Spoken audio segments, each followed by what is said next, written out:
Hello everyone, నమస్కారం. నా పేరు doctor V Raja Manohar Acharyulu, consultant pulmonologist, Medicover hospital, హైటెక్ సిటీ. క్రానిక్ దగ్గు సీజన్కి రావటం పోవటం, మధ్యలో కొన్ని రోజులు బాగుంటారు, ఇంకొన్ని రోజులు ఇబ్బందిగా ఉంటుంది. రెస్పిరేటరీ ఇన్ఫెక్షన్ అంటే సడన్గా ఏదో ఇన్ఫెక్షన్ వచ్చింది, విపరీతమైన దగ్గు, కఫం వస్తుంది. ఈ రెండింటిని గుర్తించడం ఎలా? కొన్ని సింపుల్ థింగ్స్ ఉన్నాయి, మనం వాటిని ఆధారంగా మనం చెప్పొచ్చు. క్రానిక్ దగ్గు, జ్వరం ఉండదు, అంతా బాగానే ఉంటుంది. సడన్గా ఎక్కడికో ఏదో తిన్నాము, ఎక్కడికో ప్రయాణించాము, ఎక్కడికో ట్రావెల్ చేసాము, ఒక ఫామ్ హౌస్కి వెళ్ళాము, ఇంట్లో పెట్ యానిమల్స్ ఆడుకున్నాము. ఇట్లాంటి చిన్న చిన్న ఎక్స్పోజర్స్, ఒక్కొక్కప్పుడు ఆ ఎక్స్పోజర్ అనేది మనకు తెలుస్తుంది, ఒకప్పుడు తెలియదు. వీటితోటి సడన్గా ఓవర్ నైట్ మేబీ 1-2 డేస్లో దగ్గు ట్రిగర్ అవుతుంది, దగ్గు ఇబ్బంది పెడుతుంది కొన్ని వారాలు, నెలలు. అండ్ దెన్ మెల్లగా మనం మందులు వాడితేనో వాడకుండానో మెల్లగా తగ్గిపోతుంది. ఇది ఒకలాంటి దగ్గు. ఈ దగ్గు సీజన్కి ఎక్స్పోజర్ని బట్టి ప్రతి 2 నెలలకి, 3 నెలలకి, కొంతమందిలో పర్టికులర్గా వింటర్ సీజన్కో, రైనీ సీజన్కో, ఒకప్పుడు సమ్మర్, ఇట్లా వస్తూ పోతూ ఉంటుంది.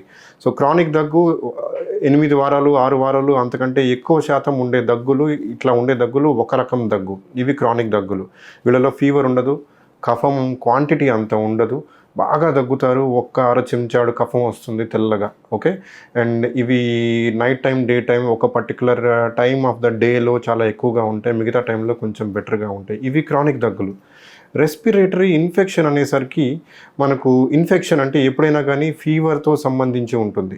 యూజువల్లీ ఈ రెస్పిరేటరీ ఇన్ఫెక్షన్లు మన సీజన్లో, స్వైన్ ఫ్లూలు కానీ, లేకుంటే నిమోనియా సీజన్లో కానీ, డెంగీ సీజన్లో కానీ, ఇటువంటి సందర్భాల్లో ఫీవర్, విపరీతమైన ఒళ్ళు నొప్పులు, తలనొప్పి, సోర్ థ్రోట్, గొంతు నొప్పి ఇవి ఉండి, తర్వాత బాగా దగ్గు, కఫం, రంగురంగుల కఫం, గ్రీన్ కలర్లో, ఎల్లో కలర్లో, ఇటువంటి కఫము, ఒక్కొక్కప్పుడు విపరీతమైన ఆయాసం. సో ఇవి రెస్పిరేటరీ ఇన్ఫెక్షన్కి సంబంధించిన దగ్గులు.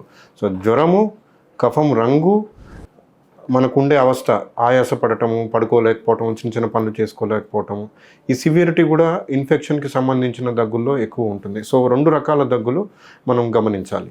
మీరు తీసుకునే అదే మందులు, అదే నాణ్యమైన మందులు, కానీ సగం ధరకే. అవును, మెడ్ ప్లస్ బ్రాండ్స్ పై 50-80% తగ్గింపు.